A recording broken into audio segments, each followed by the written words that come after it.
batuzanye ibya Taiga byose byabereye mu Bugande byose bya Debeni byose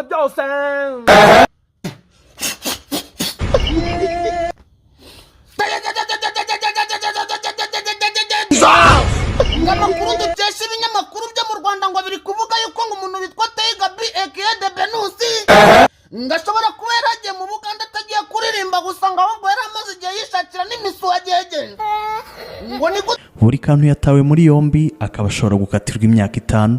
Mwitende Abdul Karim wamenyekanye ku mbuga nkoranyambaga nka buri kantu yatawe muri yombi kwa 20 Nyakanga na 2025 akaba akurikiranywe gufungirana mu nzu abakobwa babiri bari bamusuye nko kumuvugizi wa RIB Dr Murangira Bitsieri yabihamije.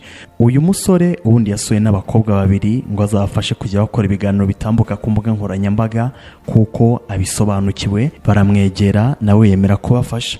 Uyu musore rero baramusuye bageriwe aranabakira bajya muri saro. Uyu musore rero yasabye umwe muri abo bakobwa ko yamusanga mu cyumba bakaganira uko yazamufasha. Uwo mukobwa arabyanga ati ndaguma muri saro mu cyumba saho kuganirira naho kuryama. Buri kantu ngo yahise arakara cyane afata icyemezo cyo kubafungirana mu nzu abasaba ko kugira ngo basohoke babanza kumwishyura amafaranga yari yabatanzeho yabitike yabahaye na fanta yari yabaguriye, mbega yari yabakiriye aranabategera.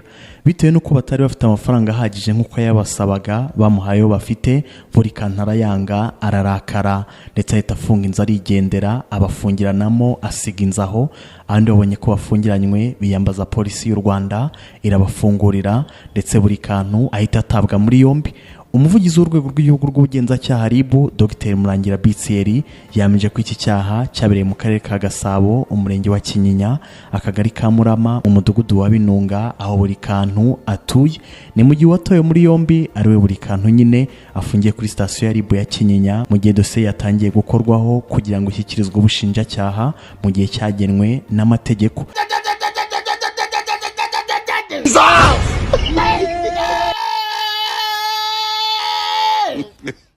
ngo nyuma yaho bajugunye video z'umuganda shwandaritse umusuwagege abantu bagatangira kutangarira ngo kugeza umuhanzi witwaraga de n'umuhanzi witwa Budu Murasi bagiye muri comment wangiza bakavuga ngo uyu mu ministry ntago afite umusuwagege gusa ahubwo wasanga ari base ngibyo nabyo byose bidusunika ku nkuru za Tom Close nazo zirimo ziragenda zicakasa mutwe k'uyu muhanda ngaho umunyamakuru wa siporo Robin yihugikanye n'umunyamakuru bita Tayikuni Ndahiro ngo bakavuga yuko Tom Close nk'imiririmbire ya kera ngo nta kintu cyari kibereyemo ngo ndetse na n'ubu nta kirimo. Icyo bakoze no kugenda bamwamamaza cyane ngo kandi wenda ngo ari amasaha kibarabaswa ngo nuko wenda ngo yamamajwe. Ngiyi ni breaking news y'uwitwa ngo Mwitende Abdul Karim. Uyu ngubu akaba ari umwana mu by'ukuri w'umuhungu waturutse ahantu kure cyane mu karere ka Ruhango, hamwe no kubona icyo kurya byari bigoranye, none birangiye mu by'ukuri igitsina nawe kigize gute kimushyize hasi. Ku itariki 20 z'ukwezi kwa karindwi 2025 RIB yataye muri yombi uwitwa Mwitende Abdul Karim, mwamenye ku izina rya buri kantu cyangwa se mu izina mwitsinda ahuriyemo n'uwitwa ngo buri kantu ndetse na buri ngoni. Ngira ngo uwafunzwe ni wa wundi n'ubundi hari hashize iminsi avugwaho yuko ngo yonse igitsina cy'umugore. Uyu muhungu mu gihe byamuvugwagaho yaraje ku murongo wabo wa YouTube arangije avuga amagambo akomeye cyane.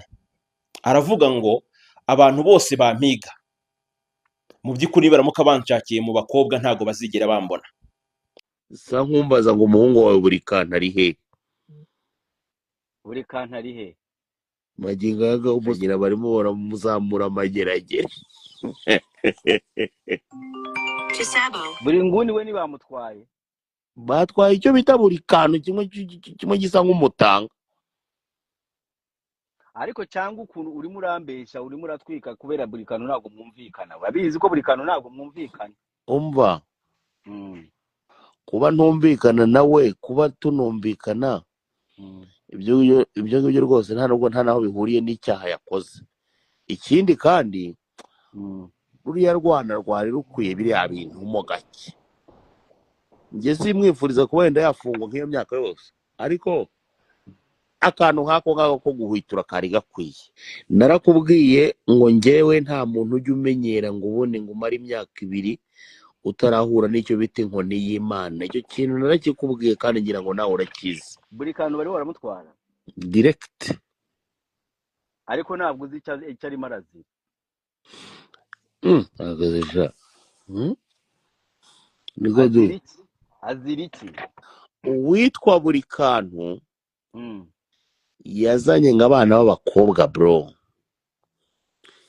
Ahantu bacumbitse. Barasambanya. Abona ntibihagije. Aranabashimuta. Uri kumva bro? Ngo abona ntibigize gute? Ntibihagije. Aranabashimuta. Ikintu rero leta ikora iyo hari umuntu complaints ariko atari ko twashimuswe baratabara. Kubera ko icyaha cyo gushimuta mu Rwanda kitemewe, urabihanirwa. ngorore mutabari Nyanza ngo meya yakoze ishyano.